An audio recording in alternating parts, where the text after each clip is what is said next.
CST, une histoire qui est loin d'être terminée. Depuis le 8 juillet dernier, le village du Auvernais vit au rythme des recherches du petit Émile, 2 ans et demi, soudainement disparu alors qu'il était en vacances chez ses grands-parents. Une enquête particulièrement difficile, malgré plusieurs vérifications ces dernières semaines, mais qui avait pourtant commencé avec une fouille minutieuse.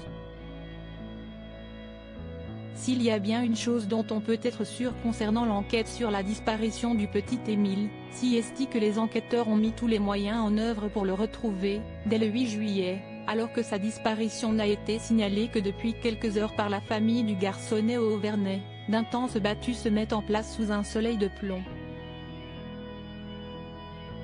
Espérant encore retrouver le petit garçon dans une canicule difficile, de nombreux bénévoles proposent leur aide aux gendarmes et les battues couvrent un immense périmètre. Plus de 5 km autour du petit hameau sont inspectés, sans résultat. Les maisons de tous les habitants sont également fouillées. Et jusqu'au moindre petit détail. En effet, selon nos confrères d'enquête criminelle, l'émission de W9 qui consacrait un numéro spécial au petit Émile la semaine dernière, les gendarmes inspectent chaque recoin des maisons du hameau, où le garçonnet aurait pu se cacher.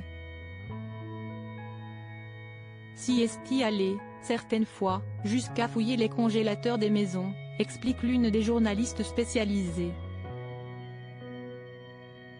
Les congélateurs, parce qu'un enfant peut décider d'aller jouer, de se cacher, et de se retrouver bloqué dans un congélateur, souligne également Nicolas Daguin, du Figaro. Plusieurs pistes étudiées malheureusement, cette piste accidentelle, ou criminelle, du congélateur n'a finalement rien donné pour les enquêteurs, qui avaient également amené des détecteurs de métaux pour sonder toutes les bottes de foin et tenter de retrouver le petit garçon. Mais celui-ci n'était ni dans ces dernières, ni dans les congélateurs, ni dans aucun champ ou rivière aux alentours.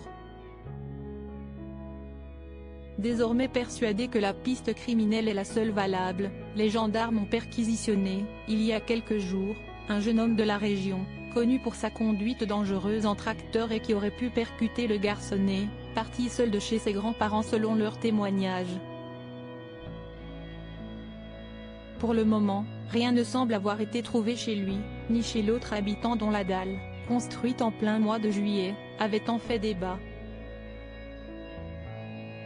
La famille du petit garçon, discrète pendant la majeure partie de l'enquête, est probablement rentrée chez elle, loin du Auvernais, où il ne possède qu'une maison de vacances.